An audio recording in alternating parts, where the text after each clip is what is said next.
High দর্শক বন্ধুগণ, MLT পাঠশালার পক্ষ থেকে সকলকে স্বাগত জানিয়ে আজকে আরেকটি নতুন টপিক নিয়ে আলোচনা করব। আজকে আমরা আলোচনা করব আমাদের বেশ কিছু টিউমার আর ক্যান্সার মার্কার, যেই ব্লাড টেস্টগুলি করলে সাধারণত কমনলি কোন অর্গ্যানে ক্যান্সার হয়েছে বা কোনো টিউমার হয়েছে সেটা আমরা জানতে পারি। তো আজকে আমরা সেরকমই বেশ কয়েকটি টিউমার মার্কার বা ক্যান্সার মার্কার নিয়ে আলোচনা করব।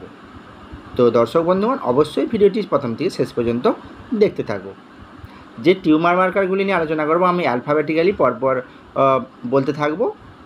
যদি তোমাদের কোথাও কোয়ারি থাকে অবশ্যই আমাকে কমেন্ট সেকশনে কমেন্ট করে জানাবে। টিউমার মার্কারের মধ্যে প্রথমে আছে আলফা ফেটোপ্রোটিন। আলফা ফেটোপ্রোটিন অ্যাসোসিয়েট ক্যান্সার, যেটা কোথায় হতে পারে?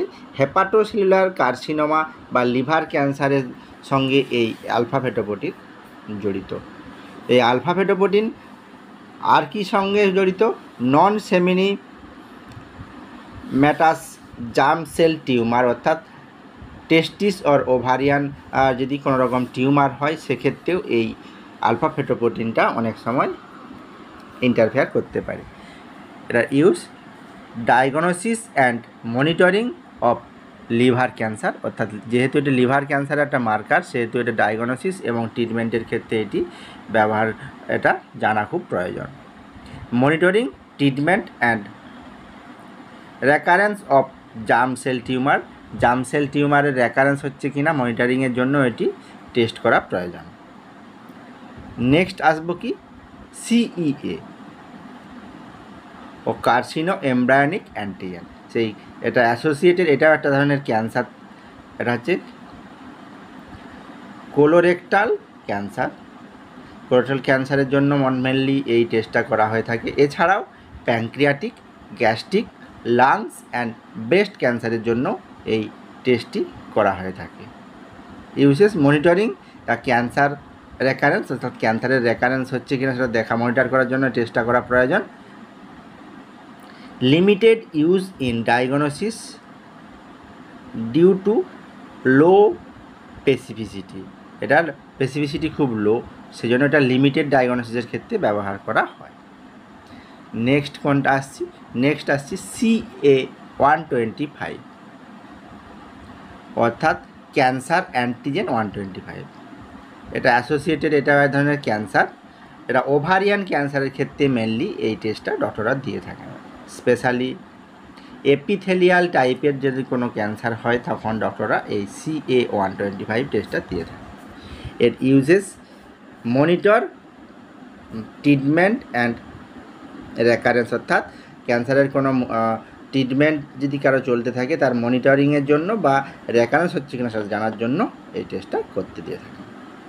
Sometime use to screening high risk women, অর্থাৎ হাই রিস্ক ওমেনের কোনো সময় এটা স্ক্রিনিং টেস্টের ক্ষেত্রে দেওয়া হয়ে থাকে। নোট,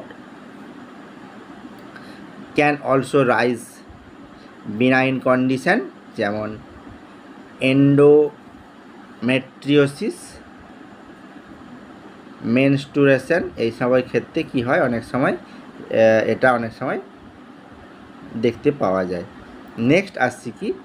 CA-19.9, অর্থাৎ কার্বোহাইড্রেট অ্যান্টিজেন 19.9, এটা অ্যাসোসিয়েটেড ক্যান্সার। এটা কোন ধরনের ক্যান্সারের ক্ষেত্রে হয়? প্যানক্রিয়াটিক ক্যান্সার, বাইল ডাক্টের যদি কোনো জায়গায় ক্যান্সারের টেন্ডেন্সি থাকে তখনও ডাক্তাররা এই ধরনের টেস্টটি দিয়ে থাকে। Uses monitoring response to treatment, অর্থাৎ যদি ক্যান্সার পেশেন্টের ট্রিটমেন্টের ক্ষেত্রে কতটা তার রেসপন্স করছে সেটা দেখার জন্য এই টেস্টটা দেওয়া থাকে। Poor sensitivity in early stage, early স্টেজে এটা হচ্ছে সেন্সিটিভিটিটা খুবই পুয়ার। নেক্সট আসছি CA-15.3 অথবা CA-27.29, এটা হচ্ছে এক ধরনের অ্যাসোসিয়েটেড ক্যান্সার, এটা ব্রেস্ট ক্যান্সারের জন্যই মেনলি করা হয়।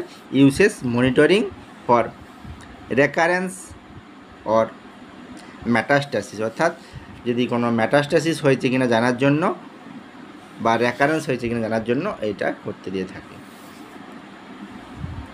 Not recommended for screening, screening টেস্টের জন্য এটা কখনোই দেওয়া হয় না। নেক্সট আসছি পিএসএ অর্থাৎ prostate specific antigen. Associate cancer কোথাকার ক্যান্সার? এটা হচ্ছে প্রোস্টেট ক্যান্সারের জন্য মেনলি ডক্টররা এই ব্লাড টেস্টটা দিয়ে থাকে। Uses screening, diagnosis and monitoring the treatment, অর্থাৎ এ ধরনের কোনো যদি ক্যান্সার হয়ে থাকে তার ডায়াগনোসিসের ক্ষেত্রে মনিটরিং বা স্ক্রিনিং টেস্ট হিসাবে এই পিএসএ টেস্টটা দিয়ে থাকে। এছাড়াও can be elevated benign condition যেমন বিপিএইচ, প্রোস্টেটিস, এইসবের ক্ষেত্রেও অনেক সময় পিএসএ বাড়তে পারে। এরপরে আসছি এইচসিজি, অর্থাৎ বিটা এসসি যাকে বলা হয় human chorionic gonadotropin. Human chorionic gonadotropin associate cancer. এটা হচ্ছে গ্যাস্ট্রেশনাল ট্রোফোব্লাস্টিক ডায়াগনোসিস। গ্যাস্ট্রেশনাল অর্থাৎ গ্যাস্ট্রোইন্টেস্টিনাল ট্র্যাকে যদি কোনো রকম কোনো সমস্যা বা ক্যান্সার জাতীয় কোনো যদি ফর্ম হয় সেক্ষেত্রে এই টেস্টটা দিয়ে থাকে। Testicular germ cell tumour, specially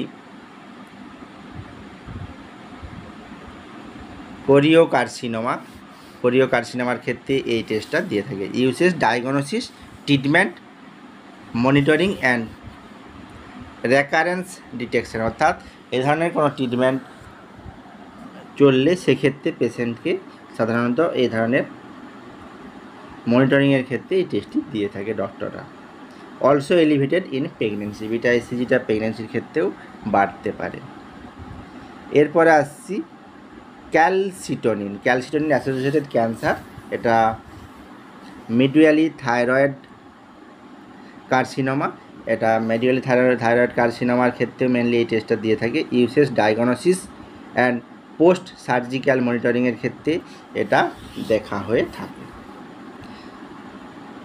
সিক্রিয়েটেড by C cell of thyroid, অর্থাৎ থাইরয়েডের সি সেল থেকে এটা সিক্রিয়েট। নেক্সট আসছি এলডিএইচ, অর্থাৎ ল্যাকটেট ডিহাইড্রোজেনেস। এটা হচ্ছে অ্যাসোসিয়েটেড ক্যান্সার। এটা কী ধরনের ক্যান্সার? লিম্ফোমাস ক্যান্সার অথবা জার্ম সেল টিউমার। কোন কোন পারপাসে ইউজ করা হয়? এটা মেনলি ইউজ করা হয় general marker of cell turn over or tissue damage, অর্থাৎ কোনো সেলের টার্ন ওভার অথবা যদি টিস্যু ড্যামেজ হয় তখন হচ্ছে এই এলডিএইচ টেস্টটা ডক্টররা দিয়ে থাকেন। এটা হচ্ছে ক্যান্সারের জন্য নন স্পেসিফিক। ওকে, নেক্সট আসছি থাইরোগ্লোবিউলিন। এটা অ্যাসোসিয়েট ক্যান্সার। এটা কী ধরনের? Differentiated thyroid cancer, papillary and follicular, অর্থাৎ প্যাপিলারি এবং ফলিকুলার যে ক্যান্সার হয়ে থাকে সেটা ডিফারেন্সিয়েটের ক্ষেত্রে এই থাইরোগ্লোবিউলিন টেস্টটা ডক্টররা দিয়ে থাকেন। Uses monitoring, recurrence, post thyroidectomy and radio active iodine অ্যাভুলিয়েশনের ক্ষেত্রে এটা সাধারণত দিয়ে থাকে। Should not be use if antithyroglobulin antibodies are present. যদি অ্যান্টিথাইরোগ্লোবিউলিন অ্যান্টিবডি যদি প্রেজেন্ট থাকে সেক্ষেত্রে এই টেস্টটা কখনো দেন না ডক্টর।